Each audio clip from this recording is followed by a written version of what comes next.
দেখো রেকর্ডিং এর মেসেজ গেছে আর স্ক্রিন শেয়ার আছে। হ্যাঁ ম্যাম। ঠিক আছে। তো লাস্ট ক্লাসে আমরা কম্বিনেশনটা কমপ্লিট করে নিয়েছিলাম। আজকে নতুন टॉपिक स्टार्ट হবে।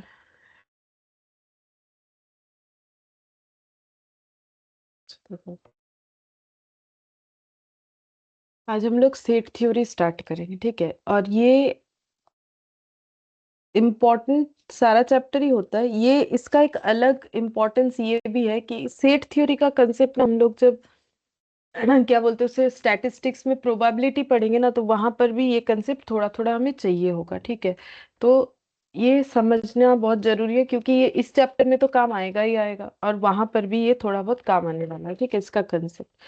तो सेट का मतलब क्या होता है? सेट जैसे हमारे पास हम लोग बोल सकते हैं मेरे पास ना इतने सारे पेन का सेट है, या फिर इतने सारे कोई भी चीजों का चॉकलेट है इतने सारे, ठीक है। तो हम लोग बोल सकते हैं सेट मतलब कलेक्शन, ठीक है। मेरे पास इतने सारे कपड़ों का सेट है, ठीक है, या इतने सारे बॉक्स का सेट है, जो भी है, तो हम लोग इसको बोल सकते हैं कलेक्शन, ठीक है। तो हम लोग चीजों को कलेक्ट कर सकते हैं और कलेक्ट किए गए चीज इस ऐसा हो सकता है कि जो हम लोग देख सकते हैं या फिर हम लोग देख नहीं सकते हैं, ऐसा हो सकता है। देखो, जो देख सकते हैं जैसे कि फ्रूट्स, फ्रूट्स का collection, vegetable,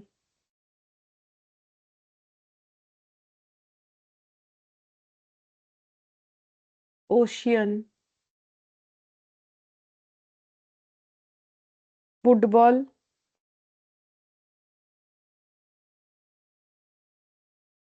football playing team,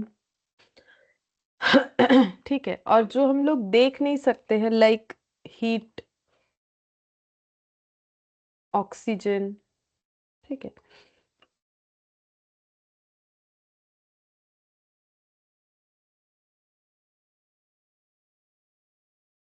अब यहाँ पर कलेक्शन का मतलब क्या है? ये जो सेट थ्योरी टॉपिक हम लोग पढ़ने वाले, ये जस्ट मैंने ये सेट का मतलब समझा है। सेट का मतलब कलेक्शन, ठीक है। तो हम लोग अगर कलेक्ट कर सकते हैं तो हम लोग इस तरीके से कलेक्शन हो सकता है, जैसे कुछ चीज हम लोग देख सकते हैं, कुछ चीज हम लोग देख नहीं सकते हैं, ठीक है। अब ये कलेक्शन यहाँ पर सेट थ्योरी में कलेक्शन का मतलब क्या है? सेट थ्योरी में कलेक्शन का मतलब है वो सारे चीजों का कलेक्शन जो आपस में रिलेटेड हो और वेल डिफाइंड हो। बताते हैं क्या होता है, ये दो पॉइंट लिखो, रिलेटेड और वेल डिफाइंड, हम भी लिखते हैं।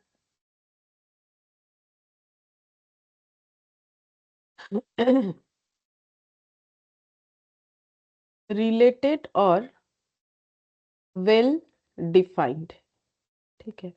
तो यहाँ पर कलेक्शन उन सारी चीजों का करना है जो रिलेटेड हो और वेल डिफाइंड हो। तो वेल डिफाइंड का मतलब क्या? रिलेटेड मतलब एक दूसरे के साथ चीजों का रिलेशन होना चाहिए, ठीक है। तो वो तो समझ जाओगे कि रिलेशन का, रिलेटेड का मतलब क्या है। लेकिन वेल डिफाइंड का मतलब क्या है? जैसे कि मान लो कि अगर हम बोले कि गुड टीचर, ठीक है, लेकिन सोचो क्या गुड टीचर का कोई डेफिनेशन होता है? मतलब कैसे टीचर को गुड बोलोगे? अब जैसे कोई बोल सकता है कि भाई ये टीचर डांटते नहीं है, ठीक है, हमेशा प्यार से बात करते हैं, तो ये गुड टीचर हो गए। तो देखो, इसका मतलब ये नहीं कि जो नहीं डांटते हैं वो बैड टीचर है, हम ये नहीं बोल रहे, या फिर जो डांटते हैं वो बैड है, ऐसा थोड़ी होता है। मतलब क्या है कि ये गुड टीचर या गुड स्टूडेंट, इसका कोई प्रॉपर डेफिनेशन नहीं है। हम लोग किस रेस्पेक्ट में बोल रहे हैं वो बड़ा बात होता है, ठीक है, कि हम लोग कौन से रेस्पेक्ट में गुड का बात कर रहे हैं, ठीक है, कि क्यों गुड है, ठीक है। ये हो जाता है जैसे कि गुड स्टूडेंट, कि वो स्टूडेंट बहुत अच्छा है, क्लास में शांत रहता है, सब ठीक है, उस हिसाब से हम बोल रहे हैं, लेकिन पढ़ाई नहीं करता है, तब गुड कैसे हुआ? ठीक है, तो हम किस रेस्पेक्ट में बोल रहे थे? कि वो पढ़ाई अच्छा करता है, बुरा करता है, उस रेस्पेक्ट में नहीं बोल रहे थे, उसके बिहेव के रेस्पेक्ट में बोल रहे थे कि क्लास में चुप रहता है, ये रहता है। तो कुछ कुछ चीजों का कोई डेफिनेशन नहीं होता है, जैसे कि गुड टीचर, या फिर जैसे मैंने बोल दिया इंटेलिजेंट स्टूडेंट, इंटेलिजेंट स्टूडेंट। अब इंटेलिजेंट स्टूडेंट, तो देखो इंटेलिजेंसी का भी ना किसी तरीके का प्रॉपर डेफिनेशन थोड़ी ना होता है। कोई ऐसा बोल सकता है कि जिसको ज्यादा मार्क्स मिलता है वो इंटेलिजेंट है, कोई कुछ और तरीके से डिफाइन कर सकता है। डिपेंड करता है कि कौन किस तरीके से चीजों को डिफाइन कर रहा है। तो अब जब प्रॉपर डेफिनेशन नहीं हुआ ना, इसका मतलब कि कोई भी किसी भी तरीके से ये गुड या इंटेलिजेंट इस मैटर को डिफाइन कर सकता है, तो ये सारे जो चीज है ना ये वेल डिफाइंड नहीं है। तो वेल डिफाइंड का मतलब समझाने के लिए क्या वेल डिफाइंड नहीं होता है वो मैंने समझाया, ठीक है। कि ये यहाँ पर है ना सेट थ्योरी में कि यहाँ पर जिन भी चीजों का कलेक्शन हम लोग करेंगे वो वेल डिफाइंड होना चाहिए, आपस में रिलेटेड होना चाहिए। तो वेल डिफाइंड नहीं क्या होता है वो मैंने बताया। तो इसका मतलब वेल डिफाइंड का मतलब आई होप समझ रहे होगे कि हम क्या कहना चाह रहे हैं, जिसका एक प्रॉपर डेफिनेशन होगा।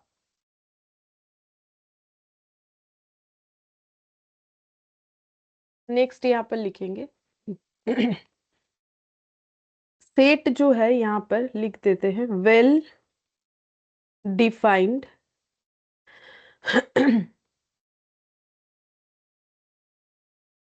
Collection of distinct objects.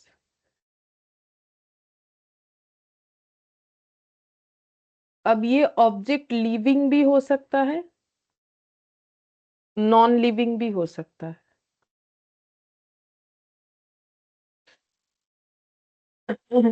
तो सेट क्या है? Well defined collection of distinct object. दिखाते हैं तुम लोग को, देखो। सॉरी, ये रहा।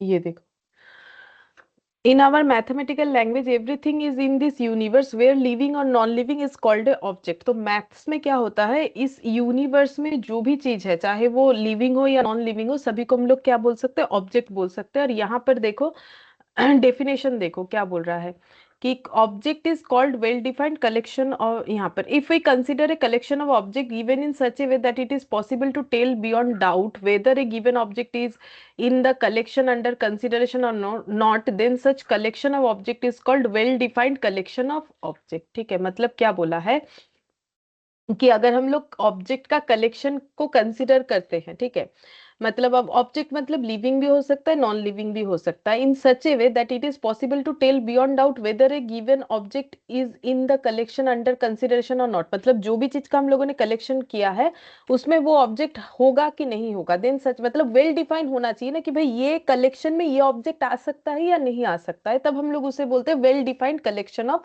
ऑब्जेक्ट। ठीक है, तो ऑब्जेक्ट लिविंग नॉन लिविंग दोनों तरीके का हो सकता है। अच्छा, अब देखो जैसे मैंने यहाँ पर लिख दिया सेट ऑफ वावल्स, ठीक है, तो हम ये कहना चाह रहे हैं कि मुझे वावल्स का कलेक्शन बताना है। तो बोलो वावल्स क्या क्या होता है? ए हाँ, ई आई एक ओ आई। You. A E I O you, ठीक है। ये वेल डिफाइंड है कि नहीं कि वावल्स बोलेंगे तो यही सब आएगा या कुछ भी आ जाएगा? ऐसा तो नहीं है कि कोई कंफ्यूजन है क्या आएगा या कोई भी आ जाएगा, ऐसा तो नहीं है। वावल्स वेल डिफाइंड है कि नहीं है कि भाई हाँ ये वावल्स, देखो अब हम ये इंग्लिश तो नहीं पढ़ाएंगे ना, लेकिन हम लोग बचपन में सभी कोई पढ़े हो कि क्या वावल्स होता है, क्या मतलब क्यों होता है, ठीक है, तो वहां हम लोगों ने पढ़ा है। तो वावल्स का अपना एक डेफिनेशन होता है, उसके रिगार्डिंग जाए तो ए ई आई ओ यू हम लोग का सेट ऑफ वावल्स होता है, इसमें और कुछ नहीं आएगा, ठीक है, ये पांच ही आता है। अब बोलो ये जो है ये लिविंग ऑब्जेक्ट है कि नॉन लिविंग है? Non living. नॉन लिविंग, इसमें थोड़ी ना कोई जान है, ठीक है, नॉन लिविंग ऑब्जेक्ट है। अब ऑब्जेक्ट के अलावा भी क्या बोला जाता है पता है? इनको बोला जाता है मेंबर्स। ऑब्जेक्ट के अलावा भी हम लोग इसको मेंबर्स बोल सकते हैं, एलिमेंट बोल सकते हैं, आइटम बोल सकते हैं, ठीक है। अब ये जो मैंने यहाँ पर सेकंड ब्रैकेट दिया, इसको हम तो सेकंड ब्रैकेट ही बोलते हैं, तुम लोग क्या बोलते हो मुझे नहीं पता, इसको फर्स्ट ब्रैकेट बोलते हैं, हम इसको थर्ड ब्रैकेट बोलते हैं, ठीक है। तो ये जो सेकंड ब्रैकेट है ये मैंने ऐसे ही नहीं दिया है, एक्चुअली जब सेट हम लोग मतलब सेट को लिखते हैं तो इस तरीके से लिखना पड़ता है, वो रूल्स हम बता देंगे, फिलहाल तुम लोग भी सेकंड ब्रैकेट डाल के लिख लो, ठीक है। तो वेल डिफाइंड का मतलब ये है, देखो कि ये डिफाइंड है कि भाई भावेल्स है तो यही पांच आएगा, इसके अलावा कुछ नहीं आएगा। अब ये नॉन लिविंग है वो तो तुम लोग को समझ में आ ही रहा है, और ये मैंने एक्स्ट्रा यहाँ लिख रखा है कि इसको हम लोग ऑब्जेक्ट भी बोल सकते हैं, मेंबर्स भी बोल सकते हैं, एलिमेंट्स भी बोल सकते हैं, आइटम भी बोल सकते हैं। ठीक है, अब आते हैं कि सेट को कैसे लिखना चाहिए। तो देखो सेट को हम लोग कैसे डिनोट करेंगे, सेट को हम लोग डिनोटेड बाय कैपिटल लेटर। मतलब देखो दिखाते हैं, जैसे अभी मैंने ये बोला ना सेट ऑफ वावल्स, ठीक है, ये मान लो मुझे बोला हुआ है कि सेट ऑफ वावल्स, तो ये मुझे एक्चुअली प्रॉपर तरीके से अगर लिखना है तो कैसे लिखना है, जैसे हम कोई भी कैपिटल लेटर ले सकते हैं, कुछ भी ले लो, ए बी सी, ए से जेड के अंदर कोई भी कैपिटल लेटर ले सकते हैं। ठीक है, लेटर ही लेना है कोई भी, तो मैंने ए ले लिया, तो ऐसे लिखना पड़ेगा ए इक्वल, और ये सेकेंड ब्रैकेट देके ए ई आई ओ और यू, ऐसे लिखना पड़ता है, ये प्रॉपर तरीका होता है। तो एक्चुअली मेरा सेट क्या है, सेट ए है। ठीक है, अब किस चीज का सेट है, वावल्स का सेट है।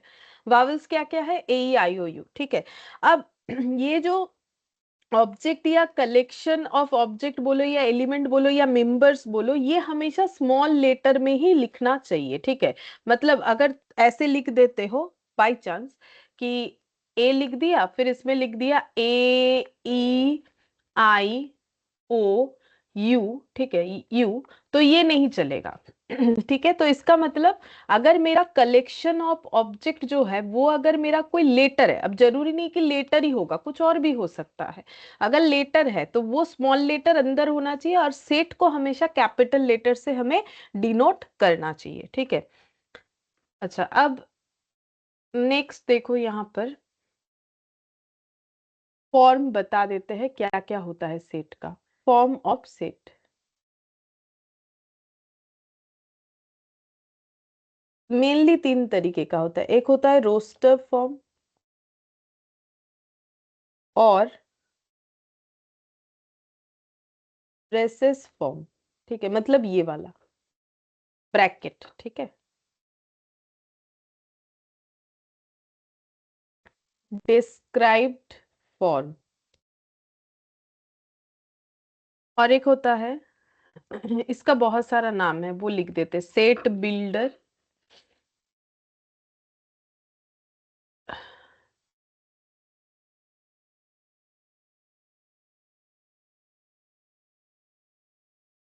इसका नाम होता है set builder. Good afternoon ma'am. Good afternoon.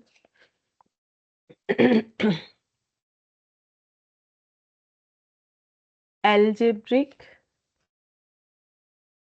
Rule method, property method.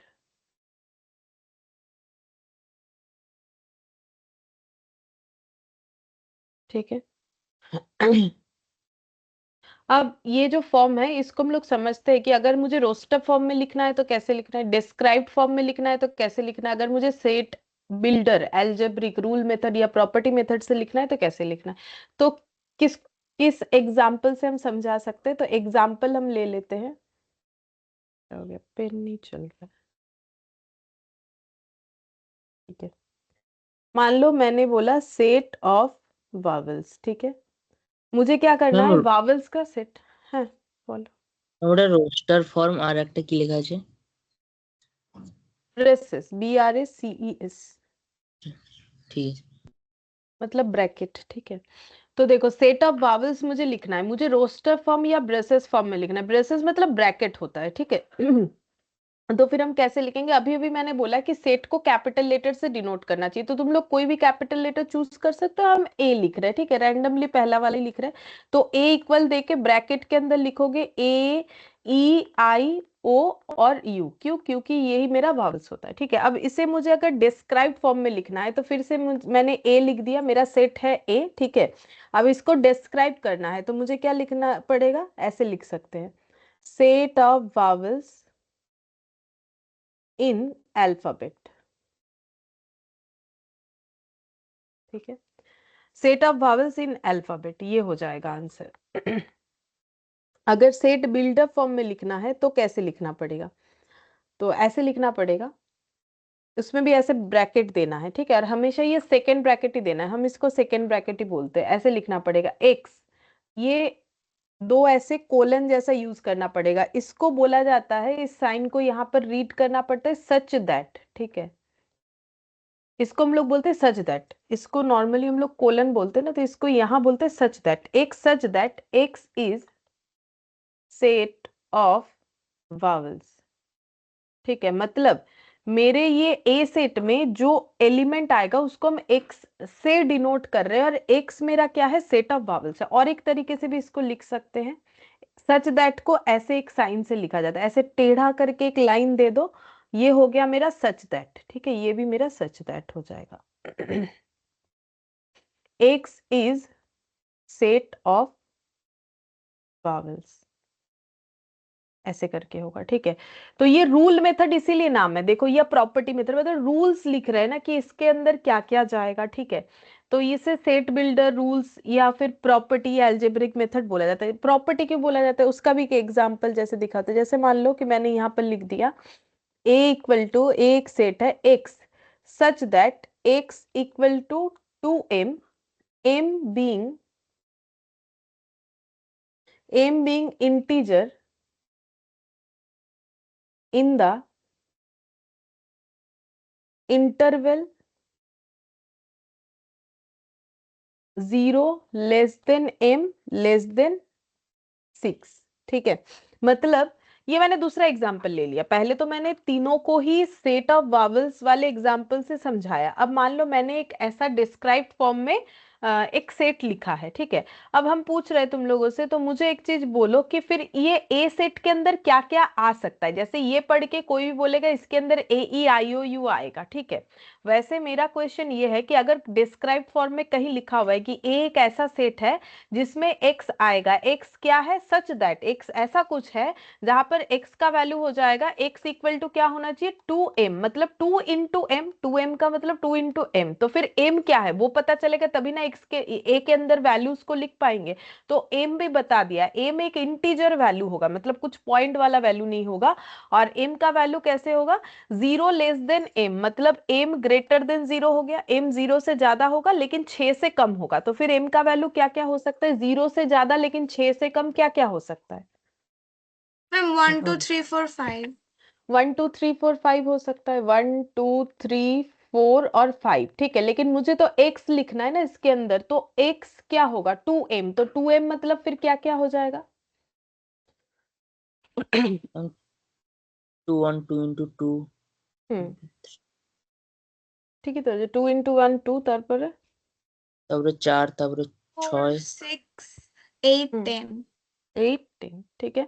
तो ये रूल्स बता दिया था, इसीलिए इसको रूल्स मेथड बोलते हैं कि रूल्स क्या है कि इसके अंदर एक्स जो एक्स के थ्रू से, मतलब एक्स एक जनरल फॉर्म ले लिया गया कि भाई एक्स को हम लोग यहाँ पर जनरल फॉर्म के तरीके से मान रहे हैं। एक्स क्या होगा, मेरा एक्स इस सेट का एलिमेंट होगा, एक्स क्या होगा, ऑलवेज 2m होगा, फिर m क्या होगा, m ऐसे ऐसे होगा, ठीक है।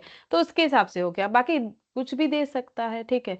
तो ये हो गया सेट बिल्डर फॉर्म, ये हो गया रोस्टर फॉर्म, और ये हो गया डिस्क्राइब्ड फॉर्म। तो बोलो ये तीनों चीज समझ में आया। हाँ मैम। फॉर्म ऑफ कैसे लिखना चाहिए और कुछ नहीं, ये फॉर्म है कि कैसे लिखना चाहिए। अगर सेट रोस्टर फॉर्म बोला, डिस्क्राइब फॉर्म बोला, तो कैसे लिखना चाहिए, बस इतना, और कुछ भी नहीं सीखा है अभी हम लोगों ने, ठीक है।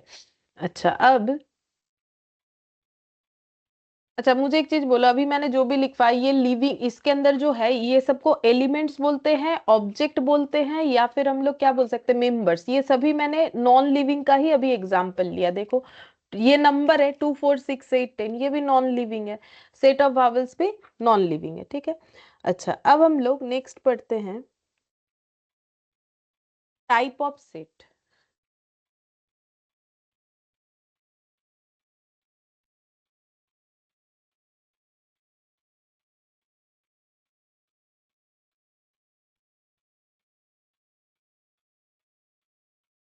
Finite set, infinite set. जिसको भी मतलब फाइन किया जाए उसे फाइनाइट सेट बोला जाता है। मतलब जो काउंटेबल होता है, जिसमें ऑब्जेक्ट काउंटेबल होता है, मतलब हम लोग काउंट कर सकते हैं जो भी ऑब्जेक्ट या एलिमेंट है। और इनफाइनाइट मतलब जो अनकाउंटेबल होता है। अनकाउंटेबल। जैसे कि काउंटेबल का अगर एग्जांपल ले, जैसे हम सेट ऑफ वावल्स बोल सकते हैं, वावल्स तो हम लोग काउंट कर सकते हैं ना, कितना सारा होता है बोलो। 5 vowels. 5 होता है, ठीक है। लेकिन काउंट नहीं कर सकते हैं, ऐसे सेट को इनफाइनाइट सेट बोल सकते हैं, जैसे सेट ऑफ नेचुरल नंबर्स। तो बोलो, क्या नेचुरल नंबर्स का कोई काउंटिंग कर सकते हो? नहीं, कोई वो काउंटिंग नहीं हो सकता. वो तो चलता ही जाएगा, उसका कोई एंड थोड़ी ना है। हम लोग ऐसे थोड़ी बोल सकते 1 से 100 लिखेंगे, बस यही नेचुरल नंबर्स है, जरूरी है 100 के बाद क्या खत्म हो जाता है? नहीं, वो तो चलता जाएगा, 101, 102, 103 ऐसा करके, जितना मतलब हम लोग काउंट नहीं कर पाएंगे वो तो चलता जाएगा, उसका कोई एंड थोड़ी है, एंडलेस हो गया ना। और क्या हो सकता है? Stars in the sky. अगर सोच रहे हो कि आसमान में जितने भी तारे दिख रहे हैं उसका कलेक्शन कर लोगे, तो वो भी तो प्रॉब्लमेटिक है ना, कैसे काउंट कर सकते हो? वो भी तो अनकाउंटेबल है। अच्छा, अब देखो, जैसे ये तो गया मेरा काउंटेबल अनकाउंटेबल। यहाँ जब भी टाइप्स ऑफ सेट आएगा हम लोग ऐसे पढ़ेंगे, ये छोटे छोटे चीज हमें याद रखना है, इसी से हमारा एमसीक्यू सॉल्व हो जाएगा। अच्छा, अब देखो, जैसे ए जो सेट है इसमें मैंने वावल्स लिया ए ई आई ओ यू। अब इसको एक तरीके से डिनोट किया जाता है, लाइक ए ऐसे करके एक साइन दिया जाता है, ये कैपिटल ए, मतलब इस साइन को बोलते हैं बिलोंग्स टू। ठीक है, इसका मतलब है ये small a belongs to capital A, मतलब ये जो कैपिटल ए सेट है इसमें ये स्मॉल ए बिलोंग करता है। अच्छा, जैसे जैसे मान लो कि पी, पी तो मेरा सेट ऑफ वावल्स नहीं है, तो उसको बताने के लिए हम ऐसे कर सकते हैं, ऐसे करके काट दिया, बिलोंग्स टू साइन देके काट दिया, इसको बोलते हैं नॉट बिलोंग्स टू ए। इसको बोलेंगे नॉट बिलोंग्स टू ए। ठीक है, ये साइन का मतलब समझाने के लिए मैंने बोल दिया। ठीक है, कि अगर मुझे बताना है कि ये एलिमेंट इस सेट को बिलोंग करता है तो ये वाला साइन देना है, ये एलिमेंट इस सेट को बिलोंग नहीं करता है तो ये बिलोंग वाला साइन देके काट देना है। ठीक है, तो हो जाता है नॉट बिलोंग्स टू। ठीक है, अब हम लोग नेक्स्ट पढ़ेंगे सबसेट और सुपरसेट। Subset and superset. अब ये क्या होता है सबसेट और सुपरसेट?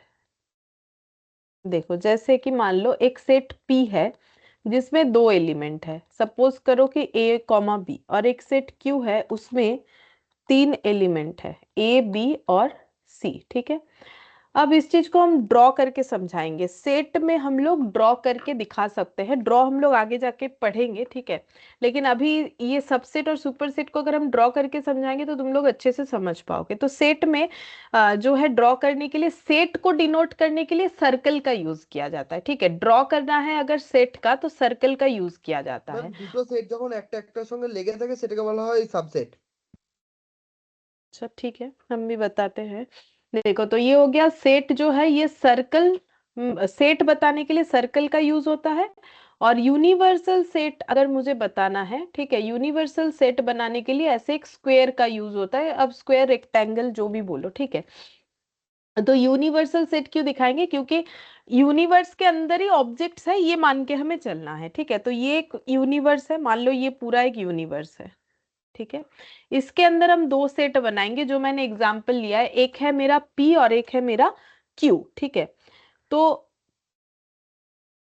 ये मैंने P सेट बना दिया जिसके अंदर दो एलिमेंट है A और B। ठीक है, अब कॉमा देने का जरूरत नहीं, ये सेट है, इसके अंदर A और B है। अब मुझे Q सेट बनाना है जिसमें A B और C है। ठीक है, तो मुझे Q सेट बनाना है, तो हम Q सेट कैसे बना सकते हैं? ম্যাম ওই देख, সার্কেলটাকে নিয়ে আর একটা সার্কেল হবে যে যার ऐसे মধ্যে ऐसे करके এলিমেন্ট बना থাকবে। सकते हैं, बोलो। হ্যাঁ ম্যাম। ठीक है, तो देखो, हाँ मैम. ये जो ए बी लिखा हुआ है ये मेरा पी सेट हो गया, तो पी को हम कैसे लिखे? ये ऐसे पी लिख दिया, और ये पूरा बड़ा सा जो है ये मेरा क्यू सेट हो गया। ठीक है, तो ये हो गया मेरा। अब सबसेट है सुपर सेट है वो बताते हैं, कौन किसका सबसेट है कौन किसका सुपर सेट है। तो ये पीले वाले कलर से जो किया हुआ है यूनिवर्सल सेट, ये ड्रॉ करना पड़ता है। एक्चुअली कोई भी सेट यूनिवर्स के अंदर है, तो यूनिवर्स बताने के लिए स्क्वायर या रेक्टेंगल जो भी यूज करो, और सेट के लिए सर्कल यूज करना है। ठीक है, तो P सेट और ये Q सेट, मतलब Q के अंदर P है, ये दिख रहा है हमें ड्रॉ से। ठीक है, अब यहाँ पर हम लिख रहे हैं जो, वो लिखना पड़ेगा तुम लोग को, every element of P is also element of Q, then P is subset of Q.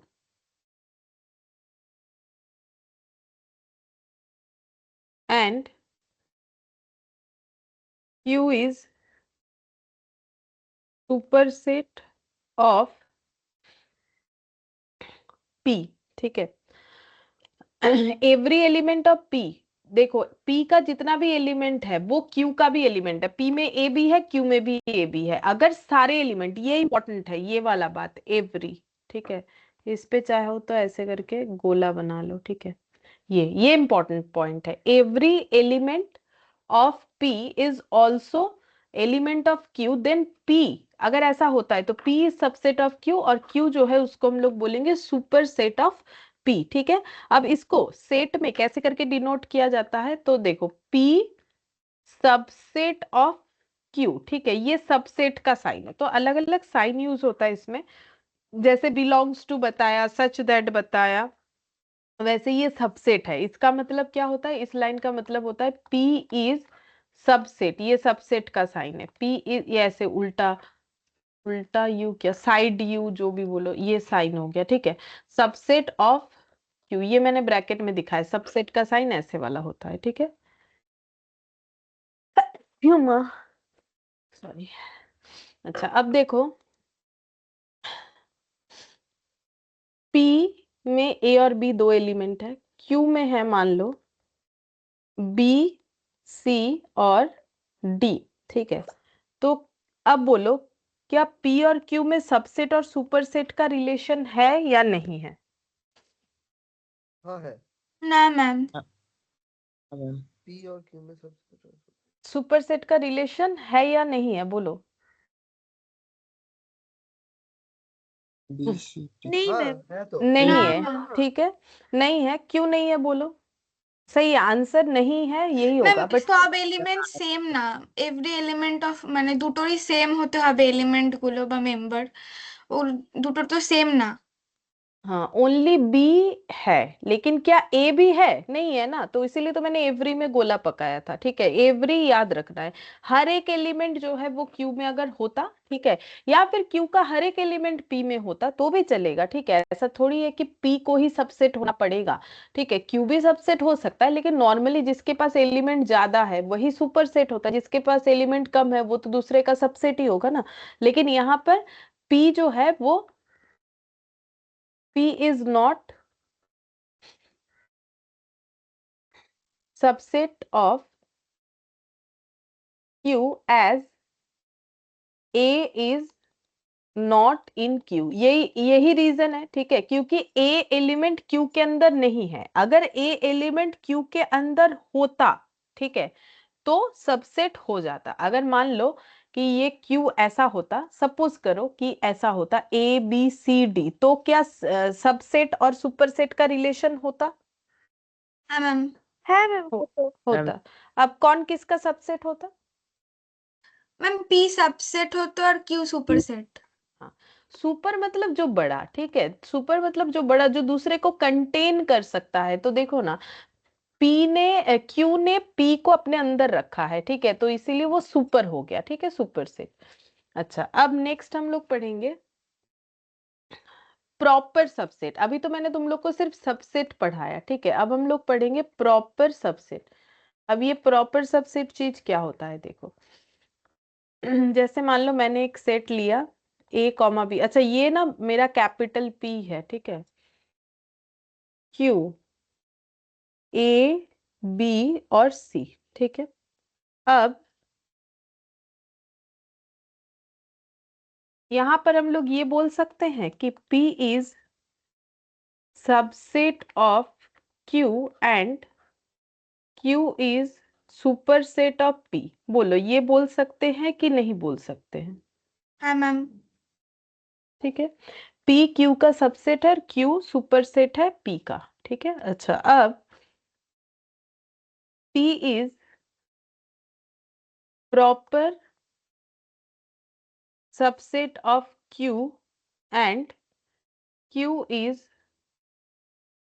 superset of P। अच्छा, प्रॉपर सबसेट होता है, प्रॉपर सुपरसेट बोल के कुछ नहीं होता है। मतलब हम ये कहना चाह रहे हैं कि देखो ये लाइन तुम लोग समझ गए हो कि P जो है वो Q का सबसेट है। क्यों? क्योंकि P का सारा एलिमेंट Q के अंदर है, इसीलिए P जो है वो सबसेट है Q का।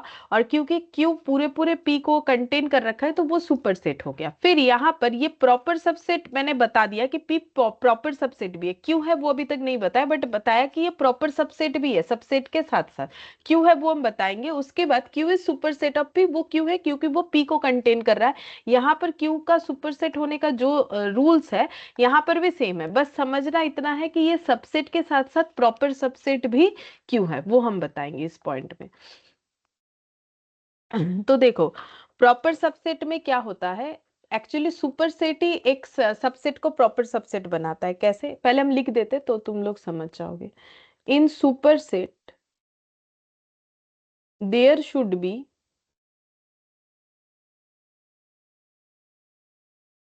एट लीस्ट, इस पे गोला लगा दो, important, there should be at least one element which is not in the subset। तो बोल रहा है कि अगर सबसेट सुपरसेट का जो रिलेशन बिल्ड हो रहा है उसमें अगर ऐसा होता है कि सुपरसेट में कम से कम एक ऐसा एलिमेंट है जो कि सबसेट में नहीं है, तभी हम लोग उसको प्रॉपर सबसेट बोल सकते हैं। तो यहां पर बता सकते हो वो कौन सा एलिमेंट है सुपरसेट का जो सबसेट में नहीं है? मैम सी। तो एग्जाम्पल के तौर पे सी, मतलब ये कहना चाह रहा है कि एक्चुअली एक ऐसा एलिमेंट पड़ा हुआ है जो कि P के अंदर नहीं है। अब तुम लोग ऐसा सोच सकते हो अगर P के अंदर भी C आ जाएगा तो भी क्या सबसेट सुपरसेट वाला रिलेशन रहेगा?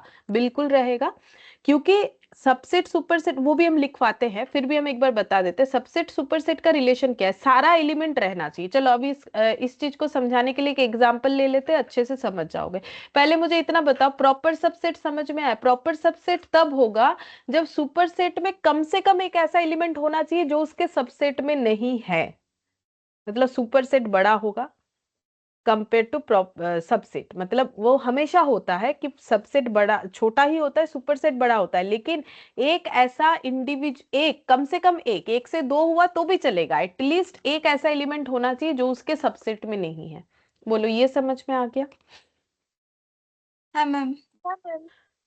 अब देखो यहाँ पर अगर मैंने लिख दिया P equal to A comma B और Q equal to A comma B, तो बोलो अब कौन किसका सबसेट है, कौन किसका सुपरसेट है?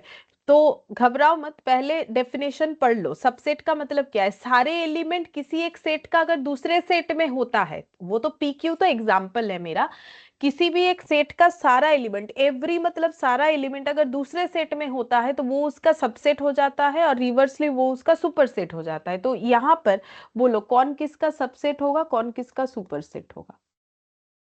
मैम দুজনের सबसेट और দুজনেই सुपरसेट। हाँ सही है, हाँ दोनों ही दोनों का सबसेट होगा, दोनों ही दोनों का सुपरसेट होगा। तो set P contains all element of set Q। ठीक है, अगर हम लोग ऐसा सोचते हैं कि भाई P का सारा एलिमेंट Q में है तो हम लोग क्या बोलेंगे, कौन सबसेट है कौन सुपरसेट है? अगर ऐसा सोच रहे हैं तो कौन सबसेट कौन सुपरसेट? मैम P सबसेट और Q superset. Set P contain all elements of set Q। ও তাহলে सेट ম্যাম P सुपरसेट और Q सबसेट। हाँ, Q इज सबसेट ऑफ, जैसे हम लोग सोच रहे हैं उस हिसाब से लिखेंगे। Q is subset of P, जिसको हम लोग ऐसे करके बता सकते हैं। बोलो, इतना बात क्लियर है? ये साइन है, ये CV नहीं है, ठीक है, ये सबसेट का साइन है। और अगर हम लोग ऐसे लिखते हैं कि set Q contains all element of set P, तो फिर क्या बोलेंगे? P सबसेट और Q सुपरसेट। हाँ, P सबसेट ऑफ Q, जिसको हम लोग ऐसे बोल सकते हैं P सबसेट ऑफ Q, ठीक है। अच्छा, तो ये Q is subset of P, इस केस में कौन सुपरसेट हो जाएगा, ऐसे एरो लगा के लिख देते हैं, वो लिखा नहीं यहाँ पर। P सुपरसेट मान रहे हैं, इसका मतलब अगर हम लोग Q को सबसेट मान रहे हैं तो P को सुपरसेट मान रहे हैं, और यहाँ पर हम लोग P को सबसेट मान रहे हैं तो Q को सुपरसेट मान रहे हैं, ठीक है। अब मुझे बोलो, क्या ये दोनों में प्रॉपर सबसेट का रिलेशन हुआ कि नहीं हुआ? ना मैम। नहीं होगा प्रॉपर सबसेट, क्योंकि प्रॉपर सबसेट होने के लिए सुपरसेट, जैसे कि पहले वाले में P सुपरसेट है, क्या उसमें एक ऐसा भी एलिमेंट है जो Q में नहीं है? नहीं, ऐसा कोई एलिमेंट नहीं है जो Q में नहीं है। या फिर अगर उल्टा सोचो कि Q मेरा सुपरसेट है, तो Q में क्या कम से कम एक ऐसा एलिमेंट है जो P में नहीं है? नहीं, ऐसा नहीं है। तो इसका मतलब ये आपस में सबसेट सुपरसेट तो है, बट प्रॉपर सबसेट वाला रिलेशन नहीं है। बोलो, इतना समझ में आ गया? है मैम। है मैम। ठीक है, देखो, प्रॉपर सबसेट रिलेशन नहीं है, लिख देते हैं। No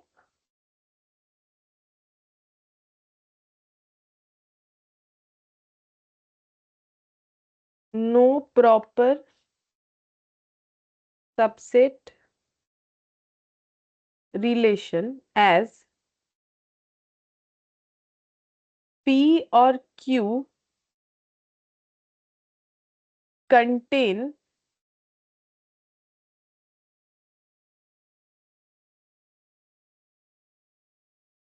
not a single element which is not in its subset. मैंने ऐसे ही रफली लिख दिया, ठीक है, तुम लोग और भी अच्छे से इंग्लिश लिख लेना। मतलब हम ये कहना चाह रहे हैं कि कोई प्रॉपर सबसेट रिलेशन नहीं हुआ है, क्योंकि P या Q दोनों में से कोई भी जब इंडिविजुअली हर एक सुपरसेट हो रहा है, ना तो P ना तो Q एक भी ऐसा सिंगल एलिमेंट को यूज नहीं कर रहा है, या फिर उनके पास एक ऐसा सिंगल एलिमेंट नहीं है जो उसके सबसेट में नहीं है। जैसे कि P अगर सुपरसेट है, तो फिर P के पास ऐसा कोई एलिमेंट नहीं है जो Q के पास नहीं है, बराबर बराबर है, ठीक है। तो इसीलिए प्रॉपर सबसेट रिलेशन नहीं हो रहा है, बट सबसेट रिलेशन जरूर हो रहा है, ठीक है। अच्छा, अब हम एग्जाम्पल से पूछ रहे हैं, जैसे कि बोलो 1,2, 1,2,3, तो बोलो इसमें क्या रिलेशन है, मतलब subset, super subset, proper subset, क्या रिलेशन है और कौन क्या है? ম্যাম প্রপার সাবসেট হচ্ছে আর সুপার সাবসেটও মানে সুপার সেটও হচ্ছে। हाँ, तो कौन किसका प्रॉपर सबसेट है, बोलो। ম্যাম এ বি এর প্রপার A B সাবসেট এর আর বি কোনগুলো? হচ্ছে super set. A is proper subset of B और B is super set of A।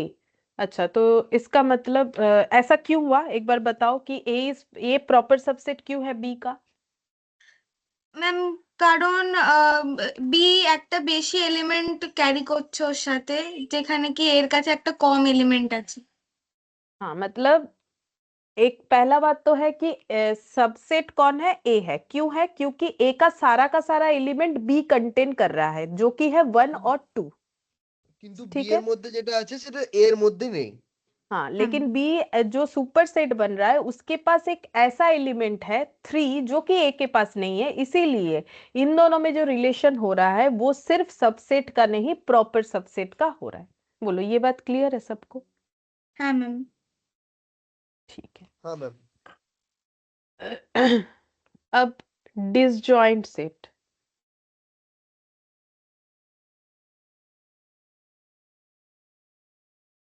Disjoint set का मतलब, डिसजॉइंट का मतलब जिसको जोड़ नहीं सकते हैं, ठीक है, मतलब कोई कॉमन एलिमेंट नहीं है, नो कॉमन एलिमेंट, ठीक है। जैसे कि अगर हम इसको ड्रॉ करें, अच्छा पहले एक एग्जांपल देते हैं। मान लो A एक सेट ले लिया, उसमें 1 2 है, B एक सेट ले लिया मैंने जिसमें है 3 4, ठीक है।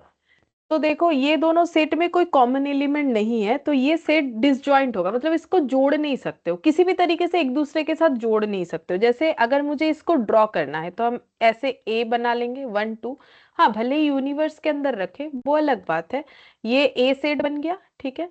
और बी सेट कैसे बनेगा, ऐसे 3 4, इसको हम लोग किसी भी तरीके से एक दूसरे के साथ जोड़ नहीं सकेंगे, ठीक है। लेकिन मान लो मैंने अगर ऐसा लिख दिया 1 2 और ऐसे लिख दिया एक सेट 1 2 3, ठीक है। तो हम लोग इसको कैसे बना सकते हैं, हम लोग अगर इसको ड्रॉ करना चाहे तो देखो जैसे हम लोगों ने पी क्यू वाला किया था वैसे भी कर सकते हो, या फिर ऐसे भी किया जा सकता है 1 2 3, और ये 1 2 को लेके ये ऐसे ऐसे भी हो जाता है, ठीक है। ऐसे भी करके देख सकते हैं हम लोग 1 2। तो ये हो गया 1 2 मेरा क्या है, 1 2 मेरा सेट ए है, ठीक है। और 1 2 3 क्या है, बी है। तो ये एक दूसरे के साथ जुड़ गया, तो इससे हम लोग बोलेंगे ज्वाइंट, ठीक है। तो वैसे ज्वाइंट सेट कुछ होता नहीं है, उसको ओवरलैपिंग बोलते हैं, वो अलग बात है। लेकिन डिसजॉइंट बताने के लिए मैंने ये चीज बोला कि एक दूसरे के साथ किसी भी तरीके से जोड़ नहीं सकते। देखो एक दूसरे के साथ लगाव जुड़ाव तब हो सकता है चाहे वो ह्यूमन बीइंग के लिए हो या जो भी हो, कुछ तो कॉमन चीज होना चाहिए। अगर एकदम कॉमन नहीं है तो फिर कैसे करके होगा, ठीक है। तो वही चीज होता है कि कुछ थोड़ा बहुत कॉमन तो होना चाहिए। तो वैसे यहाँ पर देखो जैसे कि 1 2 कॉमन है तो ए बी को 1 2 जोड़ रहा है, ठीक है। तो ये जो है इस चीज को हम लोग बोलते हैं नॉन ओवरलैपिंग, ये ओवरलैप नहीं कर रहा है। और ये इसको हम लोग बोल सकते हैं ओवरलैपिंग। तो जो भी हो डिसजॉइंट सेट का मतलब जहां कोई कॉमन एलिमेंट नहीं रहेगा, मेन बात ये है। और कॉमन एलिमेंट नहीं है तो एक दूसरे को दो सेट अपने आप को जोड़ नहीं सकता, इसीलिए इसको हम लोग बोलते हैं डिसजॉइंट सेट, ठीक है। अच्छा इसके बाद दूसरा एक सेट पढ़ना है एम्प्टी सेट, नल सेट और वॉइड सेट।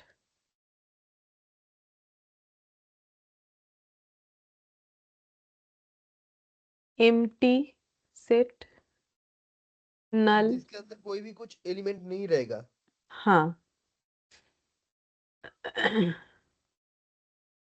तो इसको कैसे डिनोट करते हैं, इसको फाई से डिनोट करते हैं, डिनोटेड बाई फाई। फाई ऐसे होता है, ठीक है। ये फाई का साइन होता है, पी एच आई, ठीक है, फाई इससे डिनोट किया जाता है।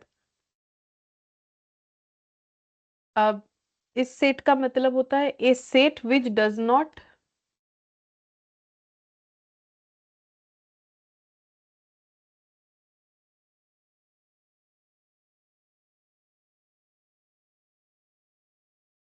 contain any element is called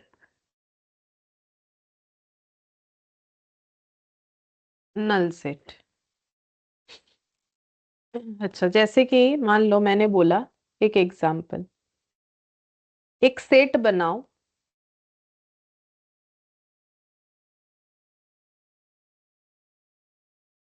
set of prime number between 32 and 36, ठीक है। 32 से 36 के बीच में जो प्राइम नंबर है उसका सेट बनाओ। प्राइम नंबर का मतलब मैंने बहुत बार बोला है तुम लोग को, प्राइम नंबर का मतलब होता है वो नंबर जो अपने आप और 1 के अलावा किसी और से डिवाइड नहीं होगा, उसे बोलते हैं डिवाइड प्राइम नहीं होगा। नंबर। तो 32 और 36 के बीच का क्या प्राइम नंबर है बोलो।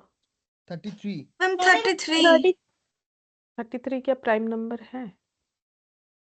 না জি না হোগা ম্যাম, প্রাইম না কিন্তু না নেই ম্যাম। 11 দিয়ে ওটাকে ভাগ করা যায়। ম্যাম নেই 1 কোনো নাম্বার। नहीं है, ठीक है, कोई भी प्राइम नंबर नहीं है। 32 और 36 के बीच का जो नंबर होता है वो क्या क्या है, वो तो होता है 33, 34 34 और 35। ये एक भी तो प्राइम नंबर नहीं है, क्योंकि ये सारे नंबर को हम लोग 1 और उस नंबर के अलावा बाकी और भी नंबर से डिवाइड कर सकते हैं। लाइक 33 को 11 से डिवाइड कर सकते हो, 3 से डिवाइड कर 3 से। सकते हो। अच्छा 34 को 2 से डिवाइड कर सकते हो, 17 से डिवाइड कर सकते हो, 35 को 5 से डिवाइड कर सकते हो, 7 से डिवाइड कर सकते हो, तब तो ये प्राइम नंबर नहीं हुआ। तो अगर ऐसा सेट हमें बनाने बोले तो मान लो हम सोचे थे हमारे सेट को ए नाम देंगे। अब इसके अंदर क्या लिखे, कुछ भी एलिमेंट नहीं आ रहा है तो ये खाली हो गया, ठीक है। अब इसी को हम लोग बोलते हैं एम्प्टी सेट। अब इस एम्प्टी सेट को ए से डिनोट नहीं करना चाहिए, अगर मेरा सेट एम्प्टी निकल के आया तो हम इसे ऐसे डिनोट करेंगे फाई से। बोलो समझ में आया ये ऐसे जुड़ जाएगा। हाँ मैम।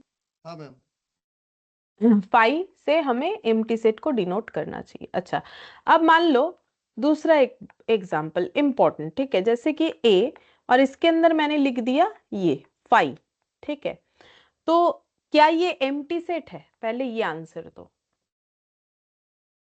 ना मैम। नहीं, ये हाँ एम्प्टी मैम। सेट नहीं है क्योंकि इसके अंदर तो कुछ दिख रहा है ना, तो पहला आंसर ये होना चाहिए नॉट एम्प्टी सेट। ये कोई एम्प्टी सेट नहीं है। कहाँ खाली है? इसके अंदर कुछ तो दिख रहा है। क्या दिख रहा है? फाई का साइन दिख रहा है, ठीक है। तो ये ए सेट को हम लोग क्या बोल सकते हैं? जैसे सेट ऑफ वावल्स बोल सकते हैं, इसको हम लोग बोलेंगे एक set, set containing element called phi. बोलो, समझ में आया? मतलब एक ऐसा सेट है जिसके अंदर एक एलिमेंट है जिसका नाम फाई है। बोलो। हाँ मैम। है मैम। हाँ मैम। ठीक है। अच्छा, अब तीन चीज बहुत अच्छे से याद रखो। पहला ये, ठीक है, तो फाई का साइन जुड़ेगा यहाँ से। हाँ, इसको लिखेंगे। ये क्या है? ये एक ऐसा साइन है जिसको फाई बोला जाता है। इसे यूज किया जाता है एम्प्टी सेट को डिनोट करने के लिए। Use to denote empty set, that is a set containing no element। ये स्पेशल करके लिखवा दे रहे क्योंकि इस पे हमारा क्वेश्चन रहता है, ठीक है, इसलिए। अच्छा, अब ये लिखा मैंने, बोलो इसको क्या बोल सकते हो? ম্যাম এটা তো আছে মানে इसको इसको और ये ऊपर वाला तो एग्जाम्पल लगभग सेम ही है। इसको जैसे लिखा है set containing ma'am element set, called phi. हाँ बोल। হ্যাঁ ওটাই বলবে, ওটাকে set containing element called phi, ওটাই তো ওটাকে বলবে। कॉल जीरो, जीरो यहाँ पर ও जीरो আচ্ছা, ना, জিরো যেটা থাকবে। আচ্ছা it is set it is a set, ऐसे लिखते, it is a set containing an element called zero। और अगर सिर्फ जीरो है तो इसको क्या बोलोगे? ये कोई सेट है ही नहीं। Not set only a number called zero, ठीक है। ये चीजों में कंफ्यूजन होता है, ठीक है, तो इसीलिए मैंने इसको इस तरीके से लिखवा दिया। और तुम लोग के यहाँ पर भी ये चीज अगर देखोगे, दिखाते हैं, कहाँ गया, ये रहा यहाँ पर ये सारा चीज जो है लिखा हुआ होगा। ये मैंने लगभग ये सब करवा दिया। ये कहाँ गया? ये बीच में दूसरा चीज है, वो हम लोग देखेंगे कहाँ चला गया। इसके पहले ही होना चाहिए। ये रहा, ये देखो, phi zero set containing zero zero all are different, ठीक है। तो ये यहाँ पर स्पेसिफिकली बोला गया था, जरूरत था तो मैंने यहाँ पर अपने हिसाब से लिख के समझा दिया तुम लोग को, ठीक है। अच्छा, अब नेक्स्ट हम लोग और एक चीज सीखते हैं। चलो एक एग्जाम्पल लेते हैं।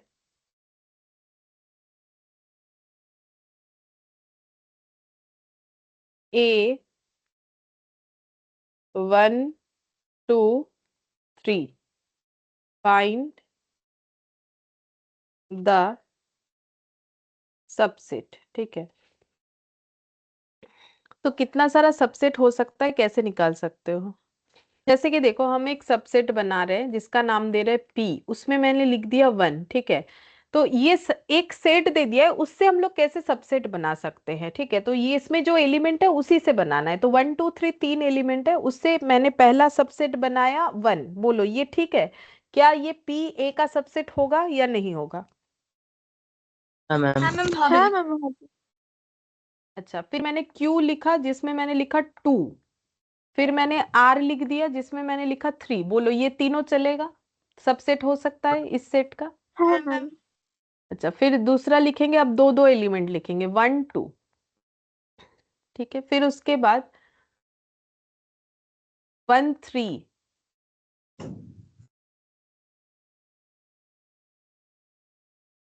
2 3, और क्या लिख सकते हैं बोलो? 1 2 1 2 2 3 और क्या हो सकता है बोलो? मैम मैम मैम तीनटे 1 के 2 लिए 3 1 2 3 तीनों हो सकता है, ठीक है। और एक हो सकता है, क्या ये हो सकता है खाली? मतलब देखो 1 2 3 के बाद तो खाली है, तो क्या खाली सेट हम लोग एक बना सकते हैं जो यहाँ पर दिख रहा है, मतलब इसके बाद तो खाली है, है मैम। ठीक है। तो इसका मतलब हम लोगों को अगर कोई सेट दे दे उससे हम लोग सबसेट इस तरीके से बना सकते हैं, ठीक है। अच्छा, ये जो खाली वाला सेट लिखा, इसके लिए तुम लोग एरो डाल के लिख सकते हो एनी एम्प्टी सेट, ये तो एक एम्प्टी सेट है, any empty set is always subset of any set, ठीक है। कोई भी सेट का सबसेट एक एम्प्टी सेट हो सकता है, कोई भी सेट का सबसेट एक एम्प्टी सेट हो सकता है, क्योंकि सबसेट का रूल्स क्या है कि जो भी सेट सबसेट होगा उसका सारा एलिमेंट उसके सुपरसेट में होना चाहिए, तो वो तो हो रहा है, ठीक है। तो इसीलिए कोई भी खाली सेट, एम्प्टी सेट, किसी भी सेट का सबसेट हो सकता है, ठीक है। अब इसमें से मुझे एक चीज बोलो, कितना सारा प्रॉपर सबसेट है और कितना सारा सिर्फ सबसेट है? 3 ম্যাম ম্যাম 6টা হচ্ছে প্রপার আর ভি হচ্ছে মানে ওটা প্রপার না দুজনের সাবসেট আর হ্যাঁ সাবসেট। ये वाला सिर्फ सबसेट है, আর এই ठीक है। বাকিগুলো ম্যাম এমটি সেটটা ছাড়া সবগুলোই সাবসেট প্রপার প্রপার সাবসেট। नहीं, एम्प्टी सेट भी तो प्रॉपर सबसेट होगा, क्योंकि उसका হ্যাঁ सुपरसेट कौन है? ए। तो হ্যাঁ ए में कम से कम एक ऐसा एलिमेंट होना चाहिए जो डब्ल्यू में नहीं है, ऐसा तो 3 एलिमेंट है ए के पास, क्या क्या बोलो? 1 2 3 হ্যাঁ ম্যাম তাহলে ওটাও হবে। तो ये सभी के सभी প্রপার সাবসেট। प्रॉपर सबसेट, ठीक है।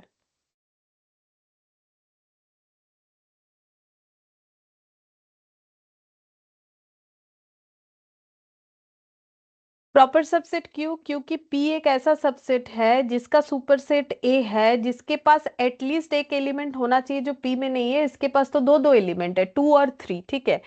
Q के लिए अगर देखें 1 3, ऐसा दो एलिमेंट है। R के रेस्पेक्ट में देखें तो 1 2, S के रेस्पेक्ट में देखें तो 3, T के रेस्पेक्ट में देखें तो 2, U के रेस्पेक्ट में देखें तो 1, और W के रेस्पेक्ट में देखें तो 1 2 3, ठीक है। तो ये हो गया। अच्छा, तो अब यहां से एक हम लोगों को फॉर्मूला सीखना होगा। फॉर्मूला क्या है कि अगर मेरा, अच्छा मुझे एक चीज बोलो, ये जो सेट ए है इसमें नंबर ऑफ एलिमेंट्स कितना है? एलिमेंट्स या ऑब्जेक्ट या मेंबर या आइटम? 3 ম্যাম। 3 है। नंबर ऑफ 4 एल 4 कैसे? ম্যাম 3 है। ওটা জিরোটা হচ্ছে নিলেন ওটা আলাদা না अच्छा, एम्प्टी का बात कर रहे हो? नहीं, एम्प्टी का तो कोई वैल्यू नहीं है ना, ম্যাম ঠিক আছে एम्प्टी तो वैल्यू लेस है, तभी तो वो खाली है, उसमें तो कुछ है नहीं कि हम काउंट कर सके, ठीक है। तो नंबर ऑफ एलिमेंट 3 है। अगर नंबर ऑफ एलिमेंट है तो नंबर ऑफ प्रॉपर सबसेट कितना बना काउंट करने पे? ওর সবচেয়ে 7 शायद, 7 काउंट হ্যাঁ करके 7। 7 में क्या क्या आ रहा है? P Q R S T U U dot W। और नंबर ऑफ सिर्फ सबसेट कितना है? एक ही 1 है, ম্যাম। भी, ठीक है। तो टोटल सबसेट मतलब टोटल कितना हुआ? टोटल मिला के 8, ठीक है, जिसमें से 7 प्रॉपर सबसेट और एक जो है सबसेट, ठीक है। तो हमें ये ऐसा क्वेश्चन पूछ लेता है, if number of element is n, then number of total subset is 2 to the power n, ठीक है, और नंबर ऑफ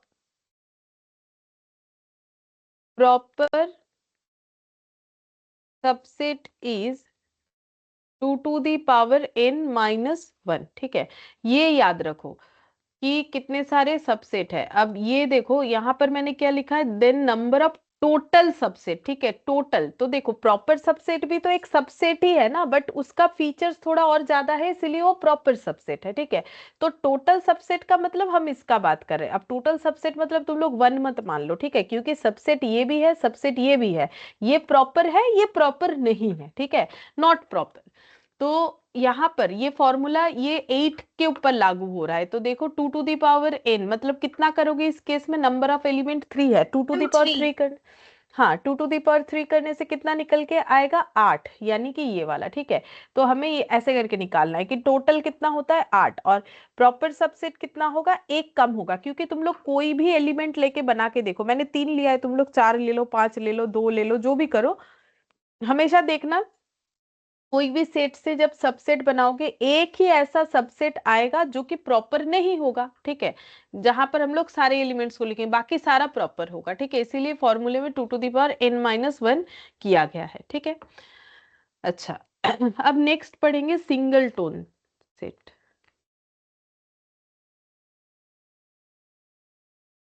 जिस सेट में सिर्फ एक एलिमेंट रहता है उसे बोलते हैं सिंगल टोन सेट। जैसे कि सेट कंटेनिंग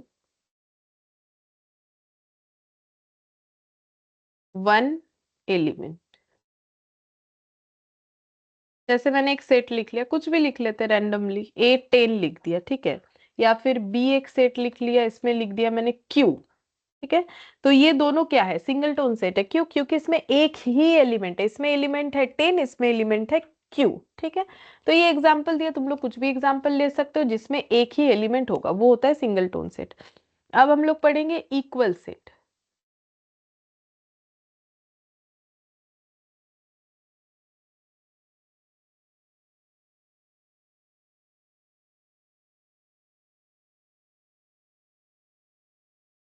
इक्वल सेट, ठीक है, तो इक्वल सेट क्या हो जाएगा, all element in A is in B and reversely all elements in B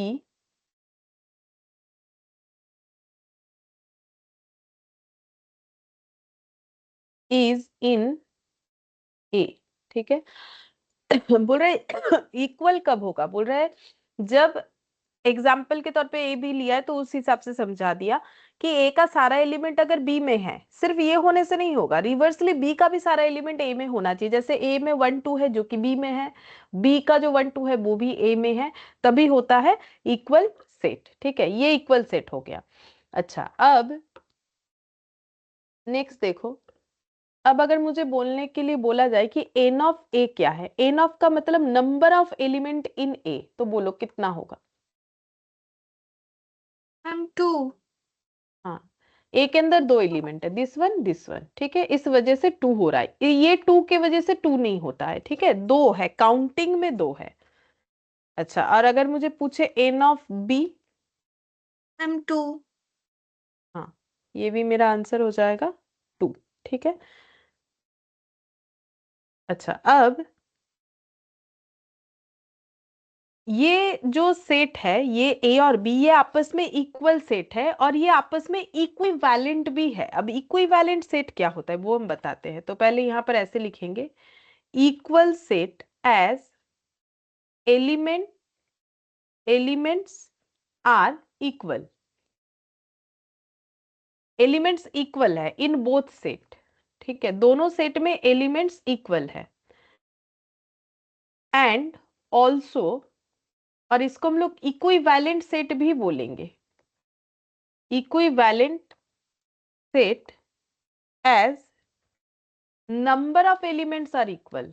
number of elements are equal, number of element क्योंकि इक्वल है, जैसे n of A equal to n of B, that is n of A equal n of B equal 2 हो रहा है, ठीक है। लेकिन ऐसा सोचना गलत है कि अगर कोई सेट इक्वल हुआ तो वो इक्विवेलेंट होगा ही, या फिर इक्विवेलेंट हुआ तो इक्वल होगा, ऐसा जरूरी नहीं है। जैसे कि हम एक एग्जांपल के साथ दिखाते हैं। यहाँ पर तो देखो ऐसा हुआ कि ये दोनों सेट इक्वल भी हो गया, ये दोनों सेट इक्विवेलेंट भी हो गया। अब मान लो हम ऐसा लिख रहे हैं ए 1,2, बी में लिख दिया मैंने 3,4। तो बोलो क्या ये दोनों सेट इक्वल सेट है? ना मैम। इक्वल सेट है या नहीं না है? ম্যাম 1 2 আর 3 4 দুটোর মানে দুটোই এলিমেন্ট আছে কিন্তু আলাদা আলাদা আছে তো। तो इक्वल सेट होगा कि नहीं होगा? वो तो डेफिनेशन से पढ़ने से समझ में आया। ম্যাম না এটা হবে না রিভার্সলিও মানে ওর দুটোই সেম সেমই তো থাকতে হবে। हाँ, ये इक्वल सेट नहीं है, तो इसमें हम लोग ऐसे लिखेंगे, इक्वल होने के लिए क्या होना चाहिए? एलिमेंट्स इक्वल होना चाहिए।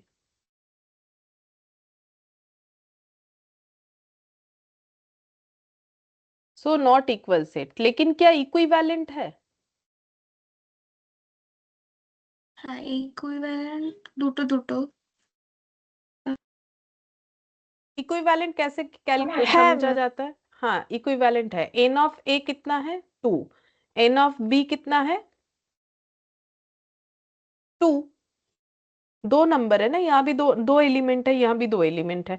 হ্যাঁ तो ম্যাম इक्विवेलेंसी कैसे चेक किया जाता है? काउंटिंग करके एलिमेंट का। तो ये इक्विवेलेंट है, ठीक है। ये इक्विवेलेंट है, इक्विवेलेंट, इसी वजह से हो जाएगा इक्विवेलेंट, ठीक है। और इसे हम लोग क्या बोलते हैं? इसे ना हम लोग कार्डिनल नंबर भी बोलते हैं। ये जो काउंटिंग किया इसको हम लोग बोलते हैं कार्डिनल नंबर।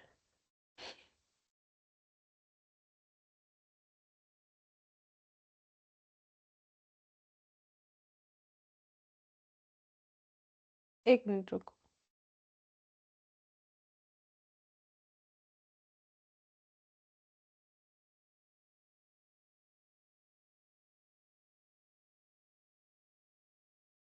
अच्छा देखो, इट इज इक्विवेलेंट, ठीक है। अच्छा, अब तो इसका मतलब ये समझ में आया कि इक्विवेलेंट होने से ही इक्वल होगा, ऐसा जरूरी नहीं है, ठीक है। तो यहाँ पर लिख देते हैं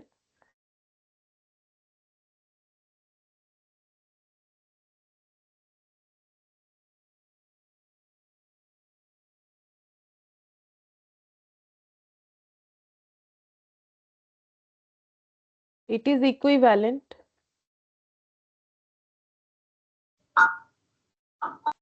as number of element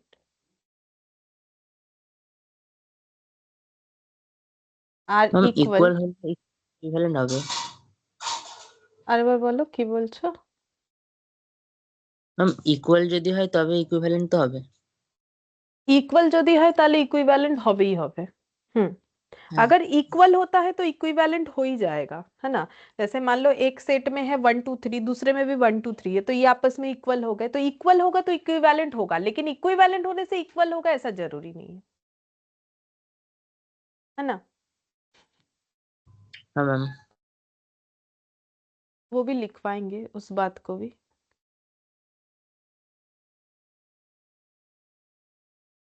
यहाँ पर लिख दिया क्यू इक्विवेलेंट है, क्यू इक्विवेलेंट है, यहाँ पर लिख दिया, ठीक है। अब यहाँ पर लिखते हैं एवरी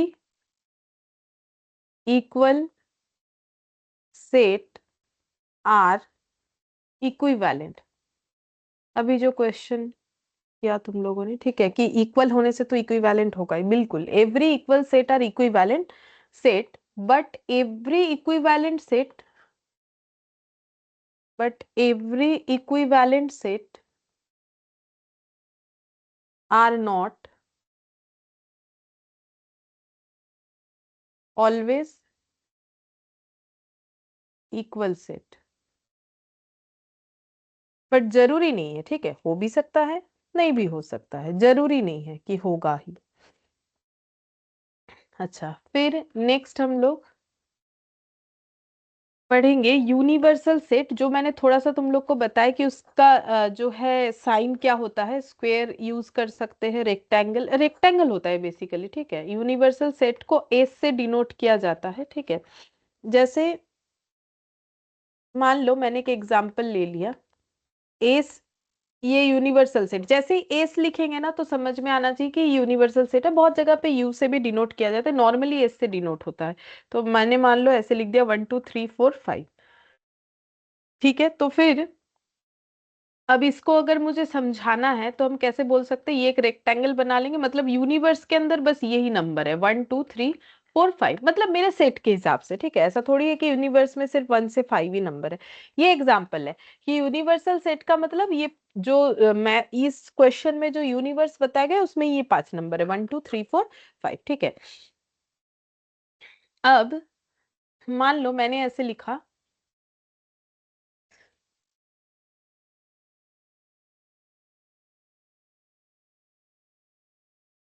मैंने ऐसा एक सेट लिख दिया P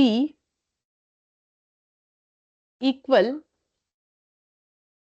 ऐसे करके लिखते एग्जाम्पल, पहले एक एस सेट लिखेंगे यूनिवर्सल सेट जो कि है 1 2 3 4 5, फिर मैंने एक सेट P लिख दिया जिसमें जिसको मैंने लिखा 1 2। इसका मतलब है एस क्या है, एस एक ऐसा यूनिवर्सल सेट है ऐसा, ठीक है, जिसमें क्या क्या एलिमेंट है 1 2 3 4 5, और इसके अंदर एक सेट है जो कौन है P, ठीक है। अब सेट को तो सर्कल से डिनोट होता है, वो मेरा थोड़ा ओवल शेप हो गया बिकॉज 1 2 थोड़ा दूर दूर है, लेकिन समझो कि ये सर्कल जैसा होना चाहिए, ठीक है। वैसे तुम लोग का तो ड्रॉ उतना इंपॉर्टेंट है नहीं कि हम उस तरीके से बताए, बट सर्कल होगा इतना मान के चलो, ठीक है। काम करते सर्कल ही करते, बहुत ज्यादा ओवल हो गया। 1 2 3 4 5, ये पास पास लिख देते हैं, ये हो गया P, ये हो गया S, तो ये हो गया यूनिवर्सल सेट। यूनिवर्सल सेट के अंदर P एक सेट है जिसमें एलिमेंट है 1 2, ठीक है। अब मान लो मैंने ऐसे लिखा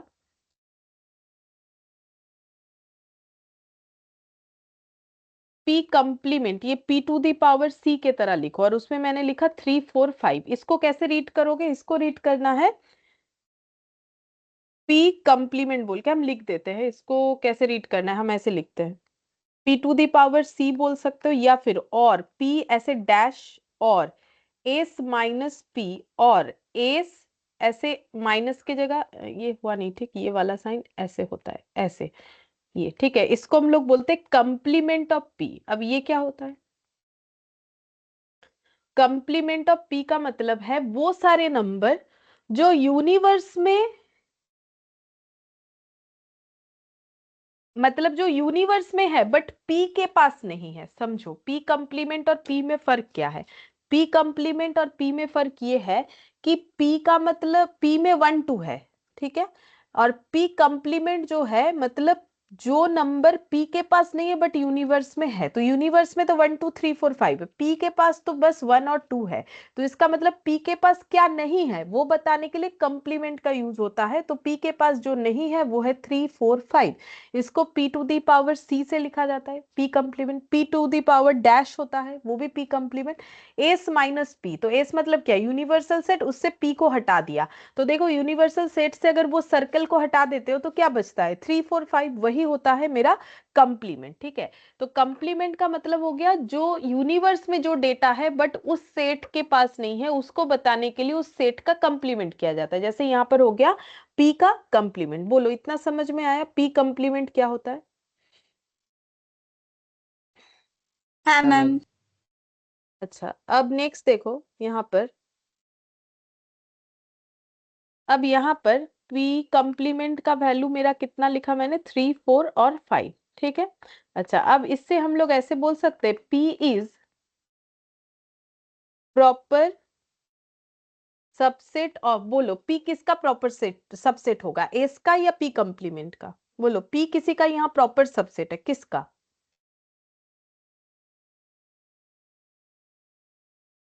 प्रॉपर सबसेट का मतलब क्या है, सबसेट का मतलब क्या है मैम जब किस, यूनिवर्सल ओटा एस। एस का, ठीक है, प्रॉपर सबसेट ऑफ एस है। देखो पी का जो भी एलिमेंट है सारा का सारा एस में है, और एस के पास ऐसा और भी एलिमेंट है जो पी के पास नहीं है, जैसे कि 3 4 5, तो पी और एस में रिलेशन प्रॉपर सबसेट का हुआ, तो P is proper subset of S. Then P complement means element exist in universal set but not in P। मतलब समझो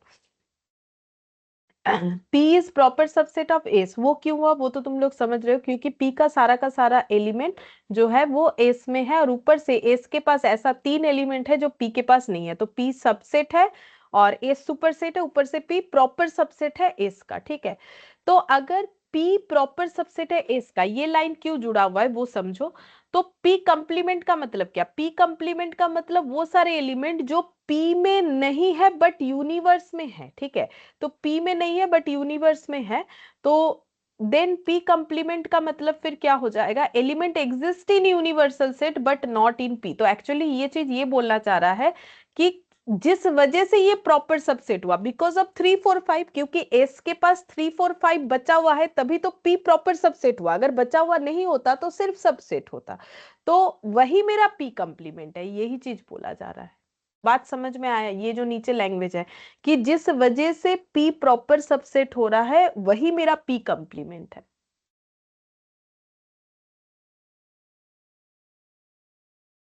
बोलो। हाँ हाँ मैम। मैम बोलो।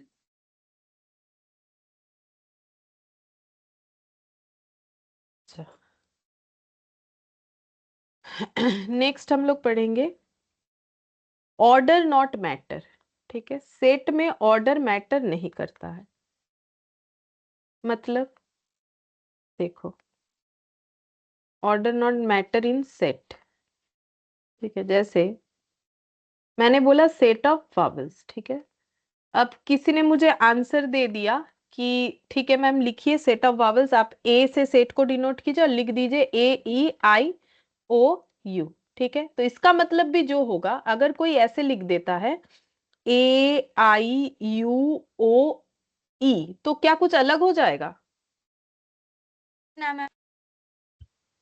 एक ही नहीं बात है, नहीं ठीक है, एक ही बात है। तो ऑर्डर यहाँ पर मैटर नहीं करता है, ठीक है। तो सेट में ऑर्डर मैटर नहीं करता है, आगे पीछे लिख सकते हो, कोई इशू नहीं है, तो भी सेट ऑफ वावल्स ही होगा। अगर ए को बाद में लिख देते हो, बीच में इधर उधर कर देते हो, तो भी सेट ऑफ वावल्स ही रहेगा। तो बस इतना याद रखो कि जो ऑर्डर है वो मैटर नहीं करता है एलिमेंट लिखने का, या ऑब्जेक्ट्स लिखने का, या मेंबर्स लिखने का, या आइटम्स लिखने का, ठीक है। उसके बाद लिखो रिपीटेशन इज मीनिंगलेस, बताते हैं क्या होता है।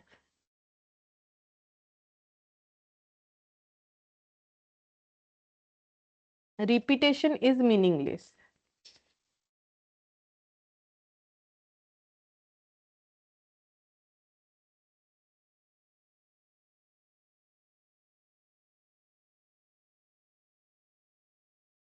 मतलब, जैसे मान लो मैंने एक वर्ड लिखा फॉलो, ठीक है। अब मैंने बोला राइट द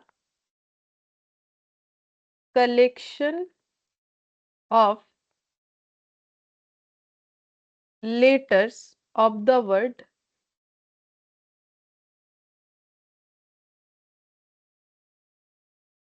फॉलो, ठीक है। तो मैंने क्या बोला कि तुम लोग को क्या करना है, ये जो वर्ड है फॉलो, इसमें जो भी लेटर्स है उसका कलेक्शन लिख के दिखाना है। तो मतलब सेट लिखने के लिए बोला, अब सेट को क्या नाम दोगे, तो हम ए नाम दे देते, ठीक है। अब ए के अंदर हम बोल रहे हैं रोस्टर फॉर्म में लिखो, तो क्या क्या लिखेंगे, बोलो क्या क्या लेटर लिखे। मैम एफ हम्म ओ हम्म এল हम्म ডাব্লিউ মানে हम्म চারটেই লেটার আর ওগুলো রিপিট হয়েছে। हाँ, ये कॉमा कॉमा देके हमेशा लिखना पड़ता है, वो हम पहले से बताना भूल गए। जब भी कुछ भी लिखोगे कॉमा कॉमा लिखोगे, वैसे तो तुम लोग देख ही रहे हो हम लोग स्टार्टिंग से ही कॉमा दे के लिख रहे हैं, एलिमेंट्स को कॉमा दे के लिखना पड़ता है। तो अगर तुम लोग देखोगे तो डेफिनेशन में मैंने लिखवाया था वेल डिफाइंड डिस्टिंक्ट, ये देखो कहाँ गया।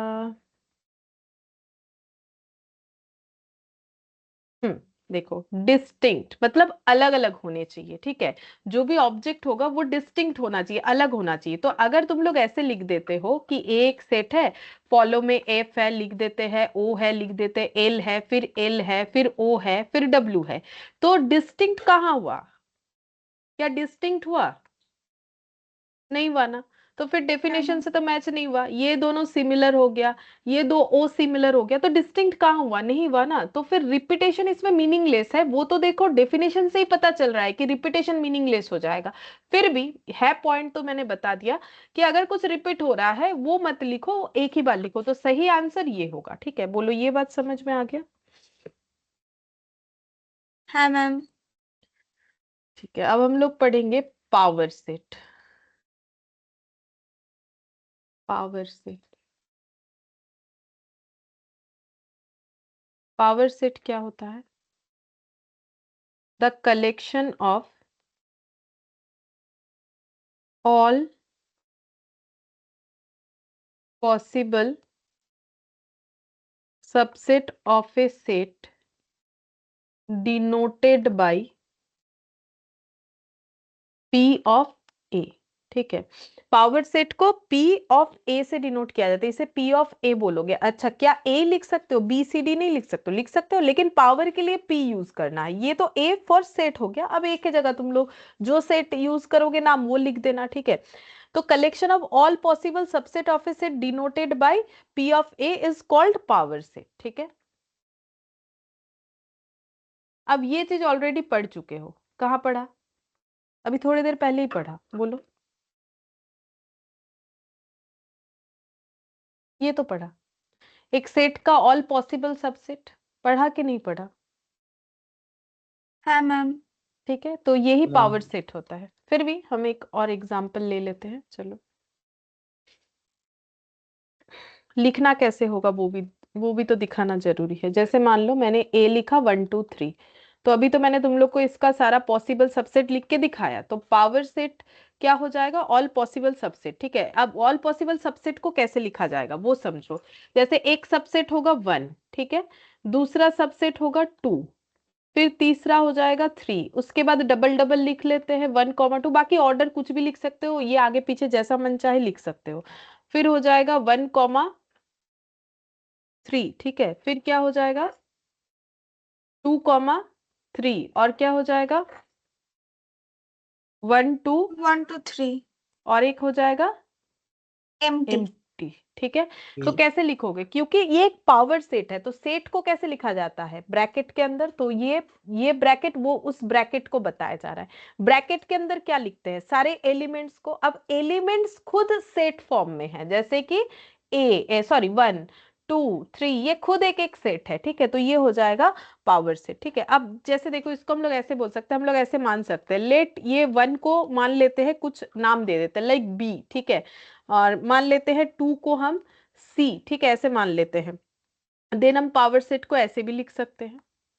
1 की जगह लिख दो बी, फिर लिख दो सी, ठीक है। और 3 को मान लो कुछ और, जो मन चाहे मानो, डी डी, ठीक है। ये हो जाएगा dot dot dot dot dot dot, ऐसे चलेगा जो भी मानोगे। जैसे ये 1 2 को मान लिया, मान लो ई, फिर ये एफ जी एच, इस तरीके से, ठीक है। इस तरीके से हो जाएगा।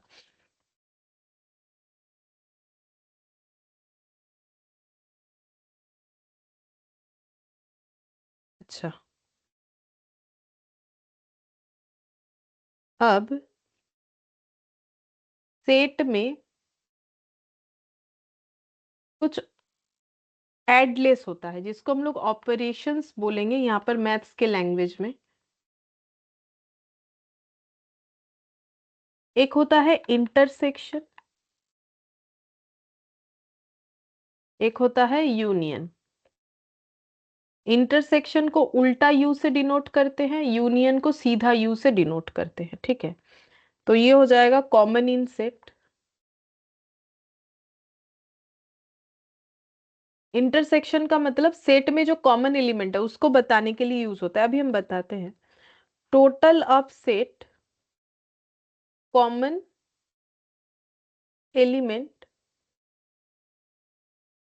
टेकन वन टाइम, ये लिख लो, हम बताते, जैसे कि एक एग्जांपल ले लेते हैं।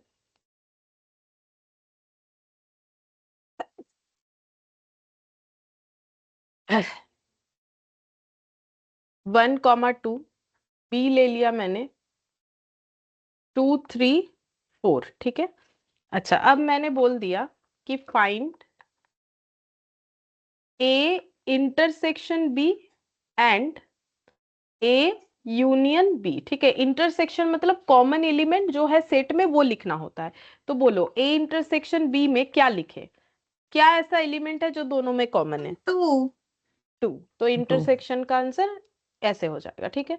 और ए यूनियन बी का मतलब मुझे टोटल जितना भी एलिमेंट्स है, जितने भी सेट में यूनियन हो रहा है, जैसे यहाँ 2 सेट है ए और बी, इसमें यूनियन हो रहा है। तो यूनियन का मतलब जोड़ना, जोड़ने का मतलब ये नहीं कि एलिमेंट को ऐड वैड कर दो, ऐसा नहीं होता है, ठीक है। तो हमें क्या करना है, एलिमेंट, सारे एलिमेंट्स को लिखना है ए और बी में जितना है, बट जो कॉमन है उसे एक ही बार लिखना है। तो कैसे लिखोगे, ए में है 1, 1 लिख दो, 2 है 2 3 लिख दो, 4 3 अच्छा 4, ठीक है, ऐसे हो जाएगा। 2 को दोबारा नहीं लिखना है, ठीक है, ये हो जाता है। अच्छा, इसके बाद नेक्स्ट एक और पढ़ लेते हैं, डी मॉर्गन्स लॉ।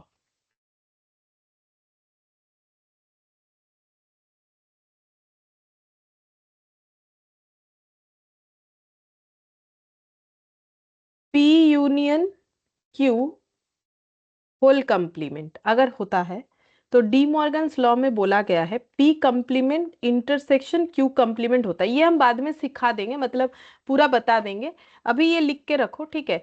कैसे, देखो हम एक ट्रिक बताते हैं, बाकी समझाएंगे जो वो एग्जाम पर्पस के लिए उतना रेलिवेंट नहीं होगा। जब समझाएंगे पूरा डिटेल्स में क्यों होता है नहीं होता, वो एग्जाम्पल लेने से तुम लोग समझ जाओगे।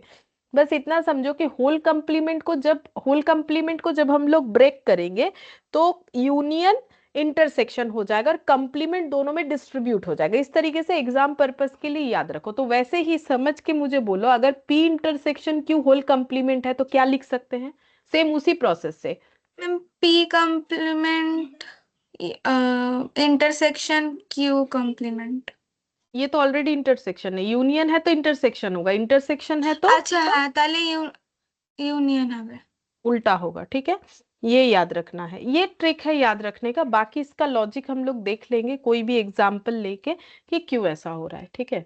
अच्छा, अब ये ऑलरेडी सारा चीज पढ़ा दिया मैंने यहाँ पर जो भी लिखा हुआ है, ठीक है। अब हम लोग ये जो वेन डायग्राम में देख रहे हो, ये हम लोग सीखेंगे जब वेन डायग्राम रिलेटेड क्वेश्चन करेंगे। थोड़ा थोड़ा मैंने तुम लोग को ऑलरेडी बता दिया है वेन डायग्राम वाला कंसेप्ट, ठीक है। पावर सेट वगैरह सब बता दिया है मैंने। चलो अब एक्सरसाइज 7A से एक दो क्वेश्चन करते थोड़ा बहुत, इतना कुछ पढ़ा तो देखते हैं कि कर पाते हो या नहीं, हो रहा है कि नहीं, बस वो चेक करने के लिए। पहला क्वेश्चन बोल रहा है कि the number of subset of the set 2 3 5, 2 3 5 एक सेट है, मतलब एक सेट है जिसका नाम नहीं दिया है, नाम देना चाहिए ABC, तुम लोग कुछ भी मान लो, जिसमें 3 एलिमेंट है 2 3 5, तो इसमें कितने सारे सबसेट होंगे? मैम 8 8 होगा। फॉर्मूला क्या था, 2 to the 2 power, to the power n हाँ, n का मतलब नंबर ऑफ एलिमेंट जो कि 3 है, elements। तो 8 हो जाएगा। तो ऑप्शन बी। फिर second number, the number of subset of A set containing n elements, फिर से सेम क्वेश्चन कि एक सब तो टू ये एन दिया सेट टू है, n A 2 to the 2n power n a, ठीक है, 2 टू दी पावर n है ना। अच्छा, अब third number, the null set is represented by, null set को कैसे रिप्रेजेंट करोगे? Option A B C D। Ma'am 0 हम না না এটা কি हम না 5 हो সেট गए। মানে এমটি সেট মানে ম্যাম নেই নান অফ দিস হবে ম্যাম। सब ऑप्शन दिस होगा बोलो, ma'am. Option, none option of D. This, option D, सब कोई ऑप्शन डी। हम ऑप्शन হ্যাঁ डी ম্যাম है। কারণ ম্যাম নাল সেটটাই তো ম্যাম এমটি সেটও। तो एम्प्टी सेट को किससे डिनोट करते हो? इतना सारा हम लोगों ने लिखा उस साइन को, फिर तुम लोग डी क्यों बोल रहे हो? छोटा 5 हो गए। तो হ্যাঁ फिर ফাই ফাই क्या होगा answer? Option C ma'am. C. ये तो हम लोगों ने पढ़ा इतना बार कि एम्प्टी सेट को 5 से डिनोट करते हैं। अच्छा ए दिया हुआ है 2 3 5 7, बी दिया हुआ है 4 6 8 10, ए इंटरसेक्शन बी क्या होगा? अभी भी सिखाया इंटरसेक्शन का मतलब, देख के आराम से बोलो क्या होगा। এ ইউনিয়ন বি হবে।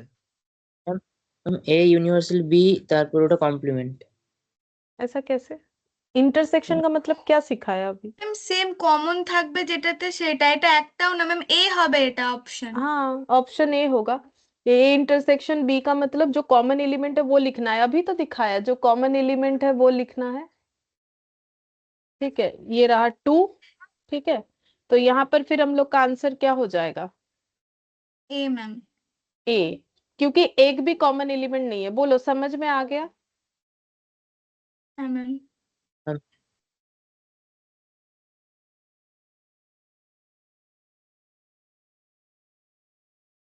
Fifth number, the set x such that, ये रीड करने आना चाहिए। लाइन मैंने ऐसे थोड़ा टेढ़ा किया था, ऐसे इन्होंने सीधा रखा है, टेढ़ा लाइन भी होता है। एक such that 0 less then x less then 5, मतलब एक्स का वैल्यू 0 से ज्यादा 5 से कम है। Represent the set when x में टेकन इंटीग्रल वैल्यूज ओनली, जब एक्स सिर्फ इंटीग्रल वैल्यूज लेगा तो वो सेट क्या बन जाएगा? तो अगर एक्स सेट के अंदर एक्स रहेगा और एक्स का मतलब है 5 से कम और 0 से ज्यादा, तो 5 से कम 0 से ज्यादा क्या क्या नंबर आएगा? ম্যাম 1 2 3 4 বি হবে।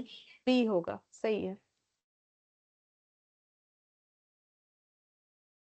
1 2 3 4 होगा। ठीक है, अच्छा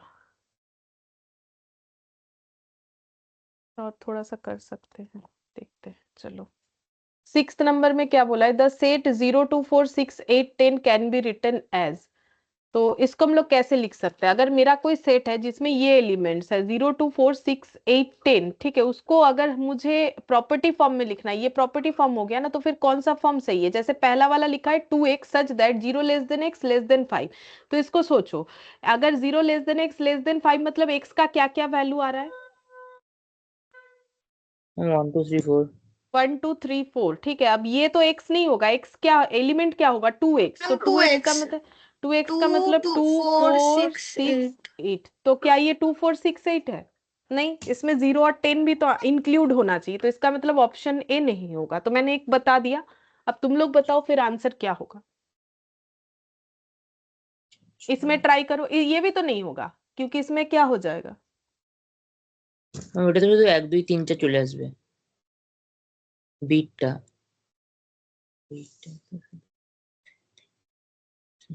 1 2 3 4, तो फिर ये भी नहीं होगा क्योंकि मेरा 2 4 6 8 10 होना चाहिए, तो ये सी देखो, হ্যাঁ ম্যাম ওটা হবে। सी होगा। ठीक है, क्यों? क्योंकि 0 less than equal to x less than equal to 5 है, मतलब एक्स का वैल्यू क्या क्या हो जाएगा? 0 1 1 2 2 3 3 4 4 4 5। 5। अब इसका 2x कर लो तो 0 2 4 6 8 और 10। 10, ये वाला मैच हो रहा है, तो ऑप्शन सी हो जाएगा। ठीक है,